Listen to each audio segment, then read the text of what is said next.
dito nila nabibigyan ng nakahulugan ang sakripisyong ginawa ng ating tagapagligtas sa katauhan.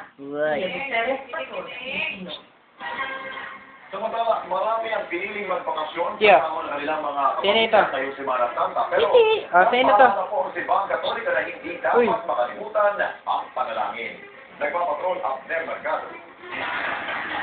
Sino to? Semana Santa ang pinakamahalagang linggo sa buhay ng mga Katoliko. Nagpapaalala ang simbahan na hindi dapat mawala ang kahulugan nito.